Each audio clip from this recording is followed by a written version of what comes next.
अभी question number 5 क्या, solve any one of the following सब क्वेश्चन। तो आपको यहाँ पर 2 क्वेश्चन दिया रहेगा और 2 में से आपको कोई एक सॉल्व करना है, ठीक है, और ये 3 मार्क का है। तो फर्स्ट वाला यहाँ पे आगे क्वाड्रिलेटरल आएगा। Quadrilateral A B C D is a trapezium, जहाँ पर आपको बोला है कि A B is parallel to C D, diagonal of the trapezium intersect in point P. तो एक ट्रेपीजियम है जिसमें ए बी पैरेलल है सी डी के, और जो ट्रेपीजियम का जो डायगोनल है वो इंटरसेक्ट कर रहा है एट द पॉइंट पी पर। फिर right the answer of the following question. तो ये नीचे आपको 3 क्वेश्चन पूछा है। अब 3 क्वेश्चन पूछा है 3 मार्क के लिए, मतलब एक क्वेश्चन 1 मार्क के लिए है ना। इतना लॉजिक पकड़ा लोगे ना आप लोग, बिल्कुल। तो बारी बाय बारी एक क्वेश्चन सॉल्व करेंगे। तो पहला क्या बोला, draw the figure using the given information. तो आपको ये जो इन्फॉर्मेशन दी है इसको यूज करके आपको पहला डायग्राम बनाना है, फिगर बनाना है, उसके लिए 1 मार्क्स है। फिर right any one pair of alternate angle and opposite angle. तो फिगर को देखकर आपको अल्टरनेट एंगल लिखना है और अपोजिट एंगल लिखना है वन पेयर। वन पेयर मतलब जोड़ा में। आपको पता होगा कि अल्टरनेट एंगल पैर में ही आता है और अपोजिट एंगल भी पैर में आता है ना। फिर थर्ड वाला क्या है, write the name of the similar triangle and with the test of similarity. तो आपको फिगर को देखना है और देखना है कि कौन सा ट्राइंगल सिमिलर है और कौन से टेस्ट से सिमिलर है। ये समझा, उम्मीद करते हैं। तो ये पहला क्वेश्चन लेंगे, draw the figure using the given information. तो इन्फॉर्मेशन क्या दी है कि quadrilateral A B C D क्या ट्रेपीजियम है। तो अपन एक ट्रेपीजियम बनाएंगे जहां पर A B is parallel to C D है और इस ट्रेपीजियम का जो डायगोनल है वो इंटरसेक्ट कर रहा है एट द पॉइंट पी पर। तो ये फिगर तो अपन बना लेंगे, है ना, इतना तो आता है अपने को, बिल्कुल। तो सोल्यूशन में draw the figure using the given information, जो इन्फॉर्मेशन दिया उसकी मदद से अपन ये फिगर बना लेंगे, है ना। एक ऐसा ट्रेपीजियम बनाएंगे ए बी सी डी, जहां पर A B is parallel to C D है। तो मैंने इसको एक अलग कलर से बना लिया है ताकि आपको फिगर देख के पता चले ये 2 लाइन पैरेलल है। फिर इसका जो डायगोनल है वो कहाँ इंटरसेक्ट कर रहा है, वो इंटरसेक्ट कर रहा है एट द पॉइंट पी पर। ऐसे बना लोगे, 1 मार्क्स आ गया आपके हाथ में। फिर सेकंड में क्या है, right any one pair of alternate angle and opposite angle. तो इस फिगर को देखो और आपको एक पेयर ऑफ अल्टरनेट एंगल लिखना है। अल्टरनेट एंगल मतलब जेड एंगल, है ना, पैरेलल लाइन और जेड जो बन रहा होगा। अपोजिट एंगल मतलब ऐसे आमने सामने वाला। तो यहाँ पर पहले बताओ कि अल्टरनेट एंगल कौन सा। अगर ये लाइन पैरेलल है तो जेड एंगल क्या बन रहा है, ऐसा ऐसा ऐसा ऐसा। तो ये वाला एंगल और ये वाला एंगल क्या है, अल्टरनेट एंगल। अगर किसी को ये वाला ऐसा जेड देखना है वो भी देख सकता है ना, ऐसा भी जेड बनता है। तो ये वाला और ये वाला एंगल इक्वल होगा, ये समझा। आपको one pair of alternate angle लिखना है तो मैं ये एक ही लिख रहा हूँ, angle A B C equal होगा एंगल बी सी डी के, ये समझा। तो यहाँ पर अपन पहला लिखेंगे वन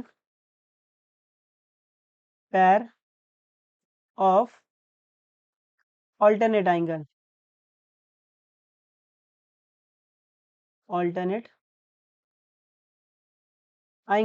तो one pair of alternate angle अपने को क्या दिखा, अपने को दिखा angle A B C equal है किसके, एंगल बी सी डी के, बस। फिर सेकंड में अपने को क्या बताना है, सेकंड में अपने को बताना है अपोजिट एंगल।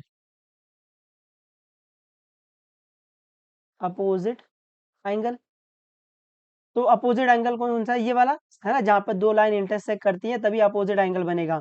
तो ये वाला एंगल अपोजिट एंगल है, और ये वाला एंगल अपोजिट एंगल। तो आप कोई भी एक लिख दो, ठीक है। तो अपोजिट एंगल क्या है, angle A P B equal आएगा एंगल सी पी डी के, है ना। बस आपको इतना ही लिखना है, ये समझा है आपको, उम्मीद करता हूँ, है ना। ये लिख दोगे आपको 1 मार्क्स दे देंगे, ये हाफ मार्क्स के लिए, हाफ मार्क्स के लिए, ठीक है। अभी थर्ड में क्या है, write the name of the similar triangle with the test of similarity. तो अभी आप 2 ट्राइंगल देखो कि कौन सा 2 ट्राइंगल सिमिलर हो सकता है, ठीक है। तो पहले 2 ट्राइंगल ले लो। तो 2 ट्राइंगल अगर आप देखोगे तो आपको 2 ट्राइंगल ऐसे दिख जाएगा, ये वाला ट्राइंगल, है ना, और ये वाला ट्राइंगल।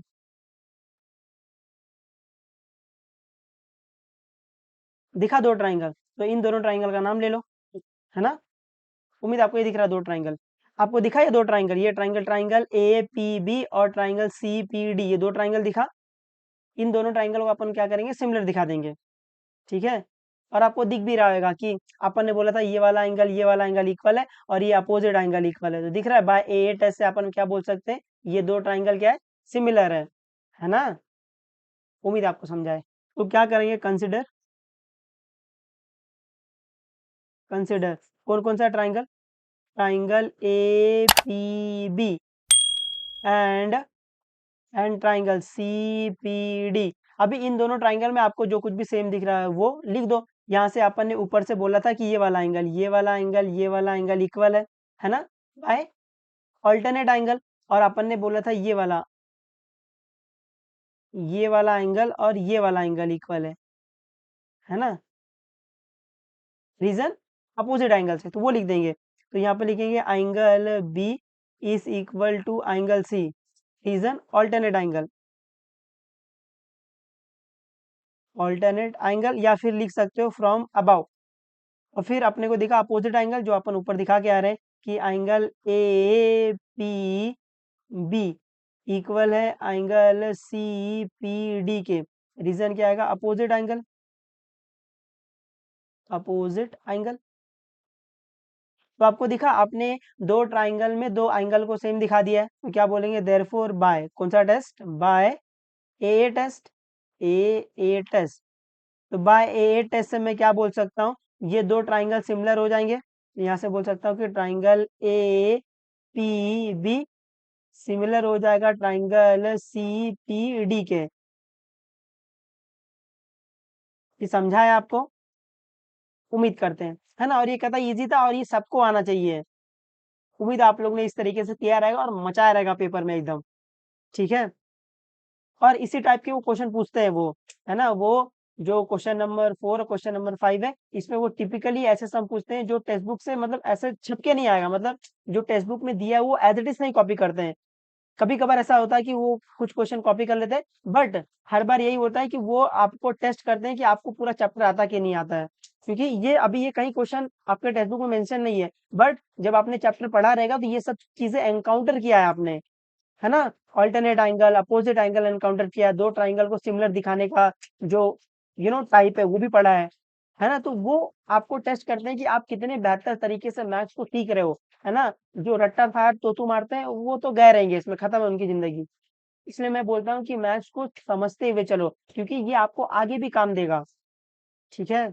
अभी क्वेश्चन नंबर टू क्या है, A B is a chord of the circle with the centre O. तो कोई एक सर्कल है जिसका सेंटर ओ है, जहां पर ए बी क्या है, कॉर्ड है, कॉर्ड समझता है, line from C to C, line from circumference to circumference, इसको बोलते हैं कॉर्ड। फिर O A C is a diameter of the circle, तो जो ओ ए सी है, लाइन ओ ए सी, वो डायमीटर है सर्कल की, ठीक है। AT is a tangent at A, तो एटी क्या है, टेंजेंट है एट द पॉइंट ए। फिर write answer of the following question, तो आपको नीचे जो तीन क्वेश्चन दिया हुआ है आपको इसके आंसर करना है। अभी तीन क्वेश्चन दिया है तो एक क्वेश्चन 1 मार्क का है। पहला क्या है, draw the figure using given information, तो आपको पहला फिगर बनाना है इंफॉर्मेशन को यूज करके। बी में क्या है, find the measure of angle C A T and angle A B C with the reason, तो आपको बताना है कि एंगल सी ए टी इसका क्या मेजरमेंट है, एंगल ए बी सी इसका क्या मेजरमेंट है, और आपको रीजन भी लिखना है कि आप वो मेजरमेंट बता रहे हो तो उसका रीजन क्या है, आप वो मेजरमेंट क्यों बोल रहे हो कि ये मेजरमेंट इसके इक्वल आएगा, है ना, उसको बोलते हैं रीजन देना। फिर सी वाला, whether angle C A T and angle A B C are congruent, तो आपको बताना क्या ये दोनों एंगल कॉन्ग्रेंट है, एंड जस्टिफाई योर आंसर, तो आपको आपके आंसर को जस्टिफाई करना पड़ेगा कि आप इन दोनों एंगल को कॉन्ग्रेंट क्यों बोल रहे हो। उम्मीद आपको क्वेश्चन समझा है। सोल्यूशन में पहला क्या करेंगे, फिगर बना देंगे, तो ये क्वेश्चन पढ़कर आपको फिगर बनाना है, ठीक है। एक सर्कल रहेगा जिसका सेंटर ओ रहेगा, जहां पर ए बी कॉर्ड है और ए ओ सी डायमीटर है और ए टी टेंजेंट है at the point A. Solution में पहला, draw the figure using the given information, तो आप इन्फॉर्मेशन पढ़कर ऐसा फिगर बना लोगे, है ना। देखो एक सर्कल है जिसका सेंटर सी है, फिर ए बी आपका कॉर्ड है और ए ओ सी आपका डायमीटर है, फिर एक टेंजेंट बना है एट द पॉइंट ए, है ना, ए टी एक टेंजेंट है एट द पॉइंट ए, तो ऐसा फिगर आएगा। फिर सेकंड में बी में क्या बोल रहा है, find the measurement of angle C A T and angle A B C with the reason, तो आपको बताना एंगल सी ए टी कितना है, सी ए टी का है, सी ए टी तो ये एंगल सी ए टी कितना होगा, एंगल सी ए टी कितना होगा, आपको दिख रहा है ये टेंजेंट है, ये रेडियस, तो radius tangent by by perpendicular, तो ये क्या आ जाएगा परपेंडिकुलर, रीजन क्या आएगा टेंजेंट थ्योरम आ जाएगा। ये देखना है ना, ये सर्कल वाले चैप्टर है, सर्कल वाले चैप्टर को आपको फिगर से ही देखना बताया मैंने। तो यह दिखा आपको रेडियस टेंजेंट है ना, tangent radius, tangent radius, radius tangent by by perpendicular, यहाँ परपेंडिकुलर आ जाएगा, तो ये एंगल 90 आ गया। तो यहाँ पर लिखेंगे कि एंगल सी ए टी ये क्या है, ये 90 डिग्री के इक्वल है, reason tangent theorem, tangent theorem, ये समझा, उम्मीद करता हूँ। फिर सेकंड में क्या फाइंड करना है, सेकंड में अपने को बताना है कि एंगल ए बी सी इसकी वैल्यू क्या है। तो फिगर में एंगल ए बी सी, देखो एंगल ए बी सी का ए बी सी, तो इसको ज्वाइन करना पड़ेगा अपने को, ज्वाइन कर लेते हैं। अभी देखा एंगल ए बी सी, तो देखो ये एंगल ए बी सी इसकी वैल्यू क्या आएगी, इसका मेजरमेंट क्या आएगा। तो अगर थोड़ा ध्यान से देखोगे आप, देखो ये एंगल ए बी सी कहाँ पर इंस्क्राइब्ड है, डायामीटर में इंस्क्राइब्ड है। तो angle inscribed in the diameter क्या होता है 90 डिग्री, या फिर आप देख रहे हो ये डायमीटर, तो ये क्या हो गया सेमी सर्कल, तो angle inscribed in the semi circle क्या होता है, ये 90 डिग्री होता है ना। उम्मीद है आपको ये याद है। तो यहाँ से मैं बोल सकता हूँ ये वाला एंगल क्या होगा, ये वाला एंगल 90 डिग्री होगा। रीजन क्या है, angle inscribed in a diameter या फिर angle inscribed in a semi circle, जो भी आप लिखना चाहो। तो ये आ जाएगा angle A B C is equal to 90 degree, है ना, ये ऊपर डिग्री डालना 90 डिग्री। रीजन क्या आएगा, angle inscribed, angle inscribed, angle inscribed from diameter, from diameter, या फिर आप लिख सकते हो angle inscribed in a semi circle, है ना। बट यहाँ पर आपको डायमीटर दिख रहा होगा तो आप डायमीटर लिख देना। उम्मीद आपको समझा ही है थोड़ा बहुत, पक्का मान लेते हैं। अभी थर्ड वाला, whether angle C A T and angle A B C are congruent, तो आपको बताना है क्या angle C A T and angle A B C congruent है कि नहीं। जस्टिफाई योर आंसर, आपको आपके आंसर को जस्टिफाई करना है। तो आपको दिख रहा है कि एंगल सी ए टी जो कि 90 है, ये अपन ऊपर देख के आ रहे हैं। फिर एंगल ए बी सी वो भी 90 है, ये भी अपन ऊपर देख के आ रहे हैं। आपको दिख रहा है ये दोनों एंगल क्या 90 डिग्री इक्वल है, मैं बोलूँ ये दोनों एंगल क्या हो जाएंगे कॉन्ग्रेंट हो जाएंगे। रीजन ईच 90, है ना, वो जस्टिफाई योर आंसर बोल रहा है ना। तो रीजन क्या आएगा ईच 90। तो यहाँ पर बोलेंगे angle C A T is equal to 90 है, फिर comma angle A B C is equal to ये भी 90 है, और चाहिए तो रीजन लिख देना फ्रॉम अबाव, फ्रॉम अबाव या फ्रॉम टू या फ्रॉम बी ऐसे। तो अपन क्या बोल सकते हैं, देयरफॉर अपन बोल सकते हैं angle C A T is equal to angle A B C, और ये कॉन्ग्रेंट बोल रहा था, अपन कॉन्ग्रेंट की साइन दे देंगे, कॉन्ग्रेंट, ये दोनों एंगल क्या, ये दोनों एंगल कॉन्ग्रेंट है, विच इज इक्वल टू 90, और रीजन चाहिए तो आप लिख देना ईच 90, है ना, क्योंकि दोनों एंगल क्या है 90 डिग्री पर है। ये समझा, देखो कितना इजी इजी क्वेश्चन पूछते हैं वो। आप सिर्फ इज्जत से, ईमानदारी से आप चैप्टर पढ़ो, और रट्टा मारने मत जाओ, चीज़ों को समझो। जितने बेहतर तरीके से आप चीज़ों को समझोगे उतने बेहतर तरीके से आप मैथ्स में मचाओगे, ठीक है। उम्मीद है मैं आपको ये थोड़ा बहुत समझा पाया हूँ और आप इसको समझ पाए हो। तो पढ़ते रहो, जो भी डाउट रहेगा बेझिझक पूछ लेना, बता देंगे, कोई दिक्कत नहीं। चलो बाय बाय, टेक केयर, और मचाते रहना एकदम।